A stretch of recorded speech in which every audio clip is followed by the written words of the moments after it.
Hey everybody, welcome back to the podcast. Hope everyone is doing well so far. Today, I guess I want to start off by going into materialism. It's a topic that I've been pretty curious about, as I think in my own personal life, I'm not a very materialistic person. I tend to be very minimalist when it comes to the way I live my life, and sometimes I wonder if it has anything to do with my autistic traits.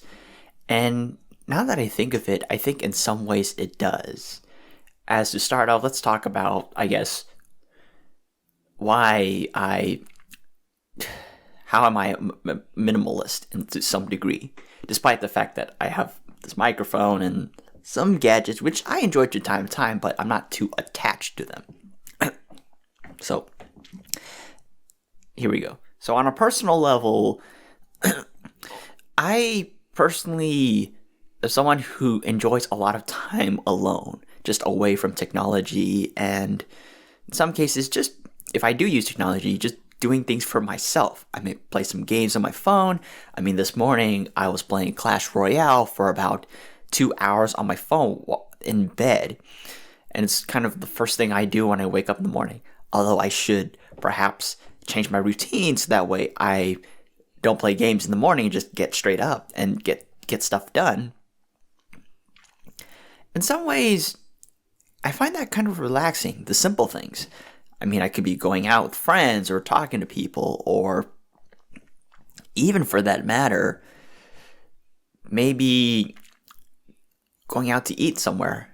But personally, I don't. Not just because I want to save money, but also because I'm not addicted to hanging out compared to what you might find in some of my peers. As to me, when it comes to hanging out, I'm pretty intentional with my hangouts, as I have a very small group of friends, and I prefer it that way, as I find that it's just very mentally draining for me if I have too many people to talk to or too many people to interact with. As for every friend I have, there's that need to pay attention to them, to maintain and build on that friendship, and also getting to know them and remembering the experiences you've had with them, and really get to know them. As the more friends I have, the more information that I have to kind of remember, and the more taxing it is on my mind to just keep track of all of that.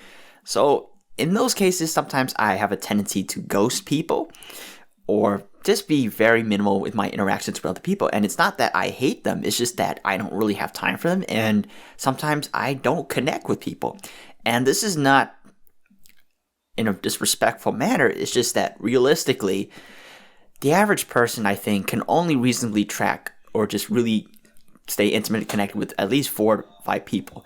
And this is something that also applies in a leadership position too, as you may be in charge of an organization, but realistically, you can only keep track of as many as 4 to 8 people, as beyond that, it's just too many to manage, too many to keep track of. And I take that same approach when it comes to friendship, as there's going to be a lot of people in my life coming and going, and it's unrealistic for me to keep track of all of them. I could do my best to try to remember every single one of them, but realistically, it's not that possible, as I only have so much time in the world to be spending time with these friends, and I also have a life of my own. I value a lot of self-care, and so I have to be very diligent or really practical with my use of time. So, and one way I filter out my friends is by focusing more on friends that I actually connect with, or I actually get along with, are really interested in, and are friends that are very respectful and share the same values that I do have. So when it comes to friends, I tend to, I guess from the top of my head, I have about 2, 3, 4 close friends that I can think of, or just people that I'm close with. And then the next level are just acquaintances, friends, general friends, people that I'm very familiar with, but I don't have that intimacy or that depth of openness that comes with a close friend. And then lastly, you have acquaintances, just people, general acquaintances, where they're people that pass by throughout my life. Maybe they were classmates in some of my previous classes. Maybe they were folks that I have met from my own life that I've seen once in a while.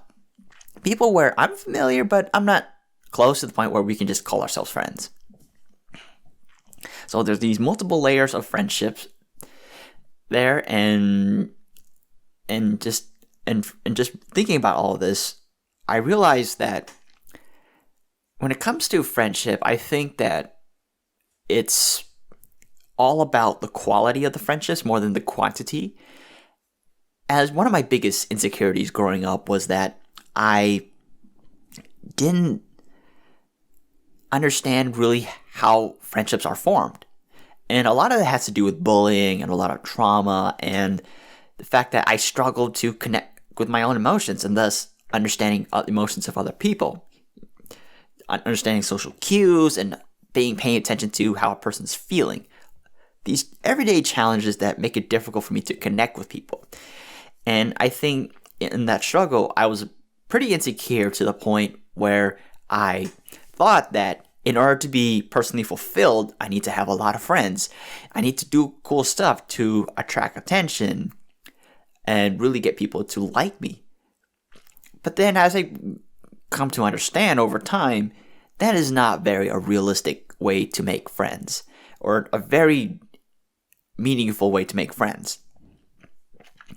As it's pretty superficial, as I might be having nothing more than surface level conversations with other people and not really connecting with them.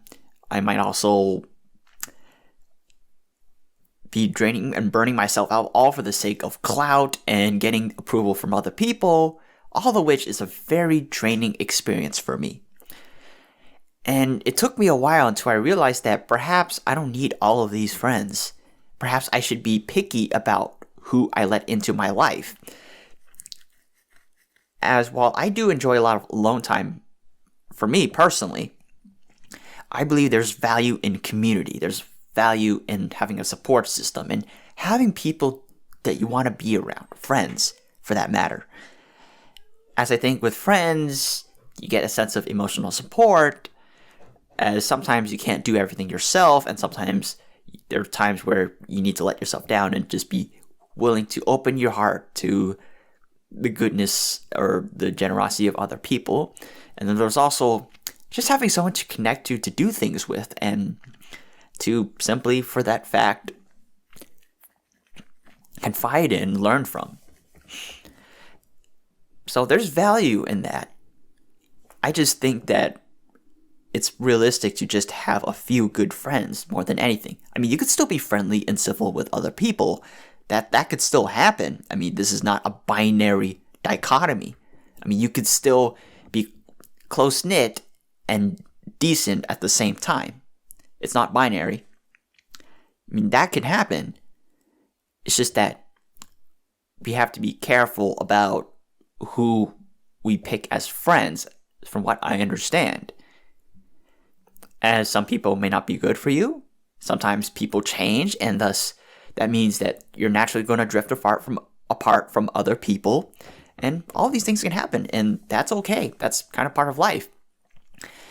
And something that it took me a while to accept, as sometimes whenever I see people or friends that would go away, or perhaps they change in such a way where I no longer identify with them anymore, or I don't, my way of life is just so different that there's naturally going to be some friction or differences that make it difficult for me to connect with the other person.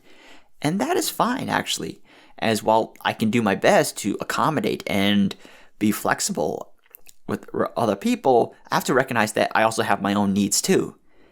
As at the end of the day, your life takes precedence over the opinions and whims of other people. So if it means cutting off friends that you no longer connect with, that's okay.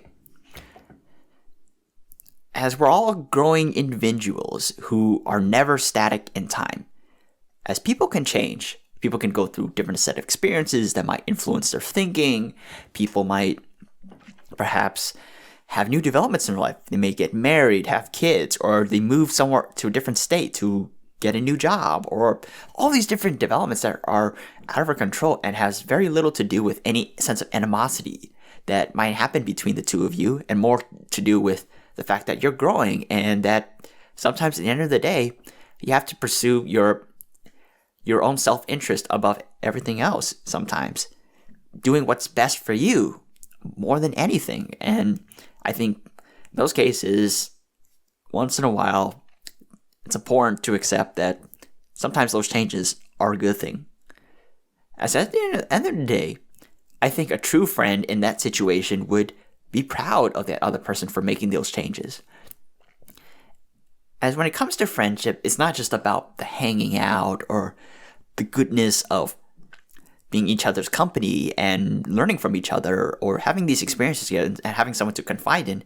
It's also about being proud of the other person's achievements and wanting what's best for the other person, even if it means growing apart. And I know this kind of stings a lot because I've used this same way of thinking when it comes to relationships. As it wasn't long ago that I broke up with my girlfriend, about a couple of years ago. And that a lot of those lessons I learned, they do kind of ring true for friendship. As people are going to grow apart, people are going to change, and that's okay. And I know that it is going to be a very difficult thing for people to accept, and for me even, as for some people you might grow so attached that in some ways they become your special interest, a source of your joy and your drive and your passion. But at the end of the day, nothing lasts forever. Nothing does. And sometimes those situations may be out of your control. And it hurts. And it crawls under your skin and makes you feel uncomfortable. And sometimes make you feel like shit. Making you wonder if it's your fault that the way these things unfolded has to do with your actions. And I know that it's easy to fall into the line of thinking, especially if you haven't had much luck with friendship for a while. But I think that the most important thing to remember is that you're still alive, you're still breathing, and that there is so much more to life than these things. And this is not to dismiss the feelings that comes with friendship, but it's just to recognize that yes, friends are a valuable aspect of life, but they're also not everything in life. There's things such as personal development, exploration, and opportunity. Things that go beyond friendship and more about creating the best life for you. As when things are going bad, when your world is collapsing, the one thing you can truly have left is yourself. As no matter what happens, you still have yourself. And in those moments, sometimes, from time to time, you have to look yourself in the mirror and ask yourself, am I where I'm at? Am I where I want to be?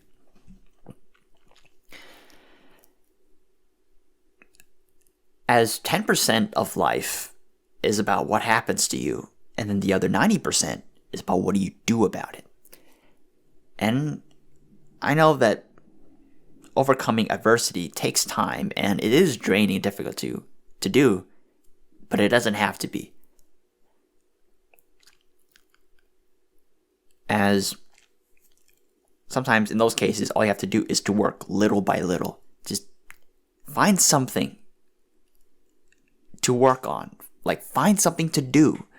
Something to drive you that you can do on your own. Or something like that. As I believe everyone has potential and that they're worth so much more than these things that they're attached to.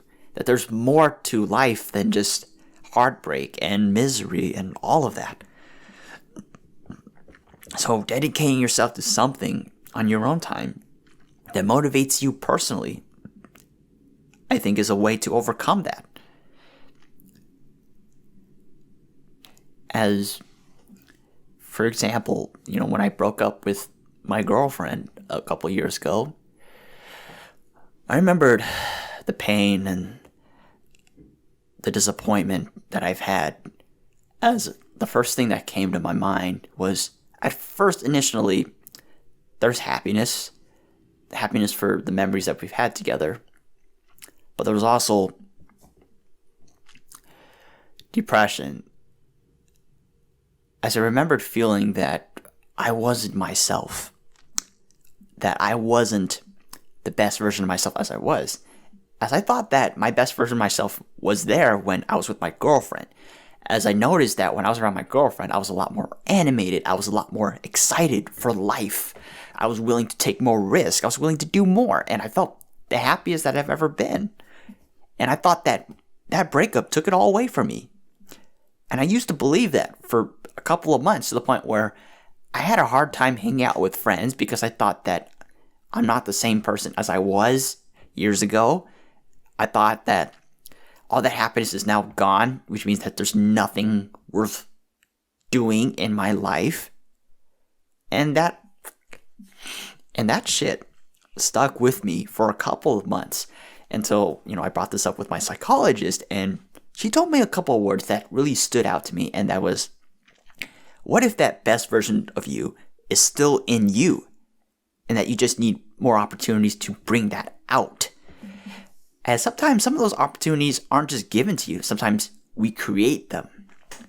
So if you're ever in that situation where you're wondering about yourself or what worth is there to life, I think sometimes we have to create those opportunities ourselves.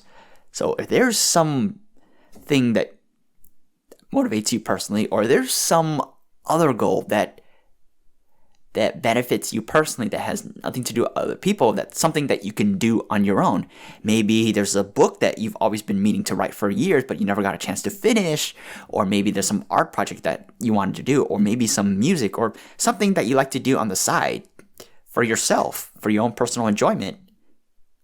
I'd say work at them. Continue to work on them. Or if you don't know what that is, maybe find something, try something new. Maybe go out, or maybe go on meetup.com, or perhaps to join some clubs out there that might interest you. Maybe there's a book club that you can check out. Maybe you can try that out. Or maybe you could go out for a walk or a hike or something, just anything really. As I find that in this day and age, it's becoming very difficult for people to be content with loneliness for a while.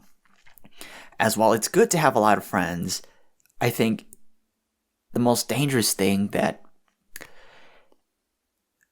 can happen is that we focus so much on externalities that we don't take care of ourselves, or take care of what's within. It's almost as if it's easy to focus on the outside than to focus on the inside. And I think that's why sometimes there's a lot of challenges I see with regards to mental health, or personal struggle, or even just struggle with making friends in some cases. As there's that struggle to look within, to confront yourself. And I know this is very counterproductive and kind of in your face from time to time, but it is very important, as by confronting your own past, your traumas, or looking your life from time to time, even just staring in the mirror and looking at yourself and your life and just confronting every essence of your being, only then do you truly get to the point where you become that best version of yourself you want to be, that best version of yourself that allows you to do many things. Be a good friend to another person, be a good partner, be a good spouse, be a good coworker, be good someone to anyone and to the world, and most importantly, to yourself. It is the source of a lot of things in life, especially the things that you want. And I think at the end of it all, it all goes back to you. So when things are going bad, take a breather, maybe look around and confront the problems that you're facing. Ask yourself, what is it that I can do with my power to do something about it? Think about it. Reload, recalibrate, and then re-engage. Engage back into the world.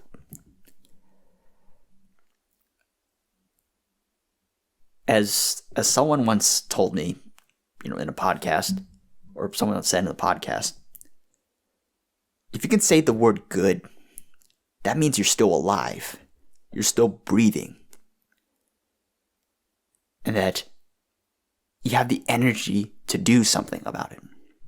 And it may take time. It may take you days, hours, even months, or even years to get to your goals. But it can happen. And it all starts by looking within so you can figure out what you can do out there. So that's it for this podcast. I hope that I don't put people in a bit of a sour mood right now with this podcast, as this is kind of heavy. But I hope that it gives people that sense of direction on how they can move, ideas on how they can move forward. And how. Because it's one thing to have a lot of friends and have a lot of company, and especially since today is Valentine's Day, but it's also important that we learn to be content with ourselves and to remember that there is still joy even in being independent or being single. As with being single, you not only have more time to yourself, but you also have more time to take on opportunities for yourself.